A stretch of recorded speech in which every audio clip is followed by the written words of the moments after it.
It's hard to believe that some artists are still going today, considering they've made such a huge impact 30, 40, and sometimes even 50 years ago.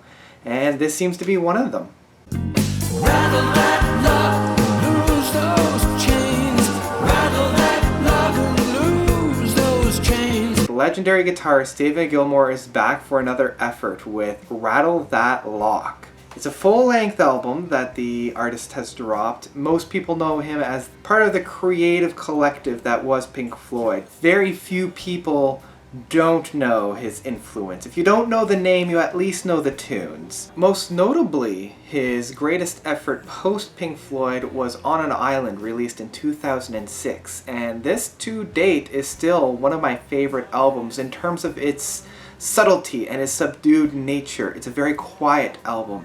It's a very personal album as well. I find a lot of solo artists try to really give you an intimate and personal album, and I felt like On an Island did a very good job of doing this. I felt like he invited you into his own living room, and this was just the music that he was jamming to. So likewise, with Rattle That Lock, it feels like he has invited you to a jazz bar. It's not quite as intimate as On an Island, but the music is still very beautiful. The two are very similar, at least in terms of atmosphere, where I felt like On an Island was very deep winter in its feeling. I feel like Rattle That Lock is very deep fall.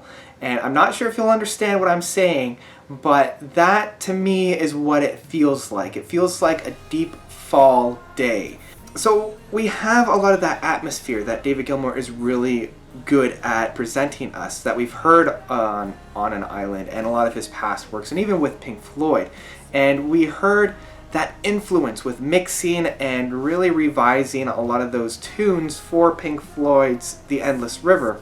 He's brought that onto Rattle That Lock. So there's a very big attention to developing atmosphere. There's a big attention drawn to those subtler notes. And oddly enough, the title track, Rattle That Lock, is my least favorite track on this album. There's something about it that, for me, just doesn't quite work as well as a lot of the other songs on the album. It doesn't feel out of place, but there's just something about it, and I have a feeling it's that use of the synthesizer on this track. It feels just a little bit off-putting to my ears, and I don't know why it is, but it just doesn't quite mesh as well as a lot of the other stuff. It isn't quite as flowy, it isn't quite as organic. It feels a little off to me. But that's only the title track, and really, again, for me, it's the low point of the album. And luckily it happens within the first 5 minutes of the album. Once that is done, we are left with a lot of very beautiful songs. And I love the fact that the album opens up and closes with essentially the same song. And I am a sucker for when albums do this. It starts off with 5 a.m. and it closes with And Then. And essentially these two songs are the same.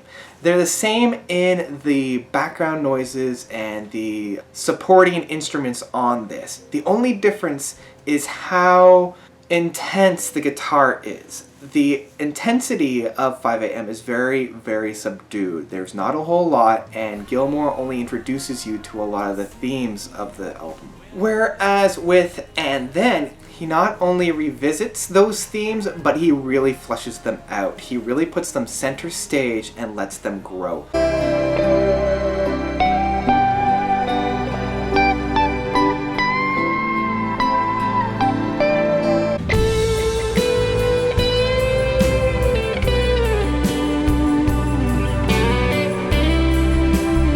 We had Faces of Stone, and it's a great piano set to this. Set very well with this accordion piece that sounds almost carnival-ish. It almost reminds me of a Steve Hackett song in that sense, where you have that kind of fun lost, like there was fun in the past but now it's gone, and you're almost haunted by that. So that Faces of Stone, at least within the atmosphere, really reminds me of that.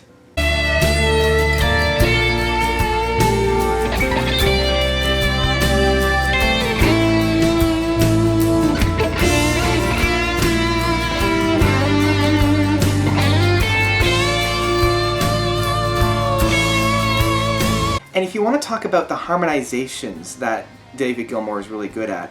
A Boat Lies Waiting is really great at that. He's really harmonizing with himself and with other singers, and it feels like it could have taken place on an island or some of those other tracks where you have that really deep harmonization, and it really sets the mood of the song very well. It's again a very intimate song with just the acoustic piano, and that's really all it is. It's a very low-key and a very subtle song, and it presents the music very well. But it leads really well into my arguably, again I'm arguing with myself here, but arguably my favorite song on the album, which is Dancing Right in Front of Me. This song, when I was talking about that jazz bar, that he's introduced you to this jazz bar scene, this song is very vivid in that. This song feels like it should be played very intimately with just about 30 people in a very small jazz bar, unlike a lot of those other jazz bar tunes, such as The Girl in the Yellow Dress, which I'll talk about in a bit. This one is a little bit more energetic. It's got a little bit more of a groove to it, and it's almost a little bit sexy at times. Got that kind of a sway to it a little bit too. It's almost serpentine in that sense, where it's got that little jazzy sway that I really like. And so counter all that with that very smooth atmosphere that David is really great at presenting us with, and you have yourself an amazing song.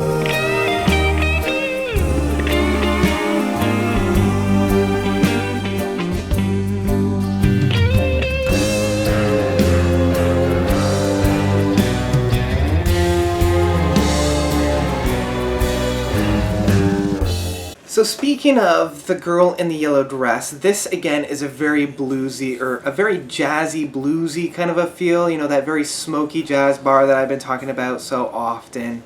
I mean, you just can't help but picture, you know, David Gilmour in some kind of like a low-cut hat, just himself with a couple other people at that jazz bar, and it just really sets that stage for that jazzy, that smooth jazz kind of a feel.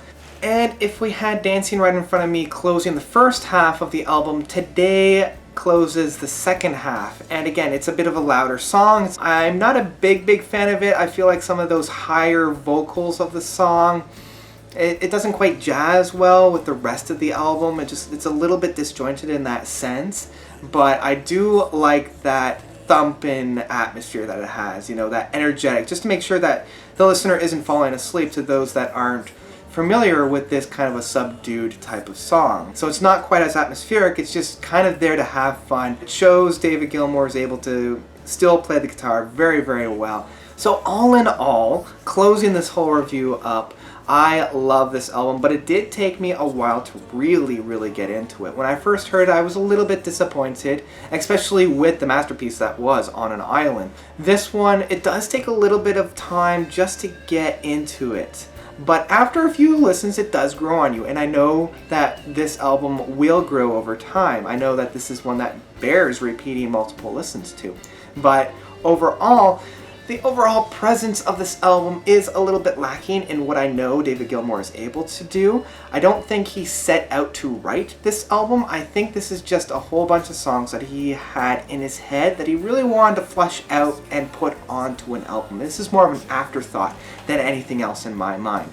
And for that reason, I have to say, you could probably stream this with earbuds and really enjoy this album and still be able to come back to it time and time again. But that's about it. Unlike a lot of those other songs that David Gilmour has been able to write in his solo career, there's not a whole lot of lasting power, especially with the title track of Rattle That Lock. I know it's not a song that I'm going to be coming back to, but what I will be coming back to is that 5 a.m.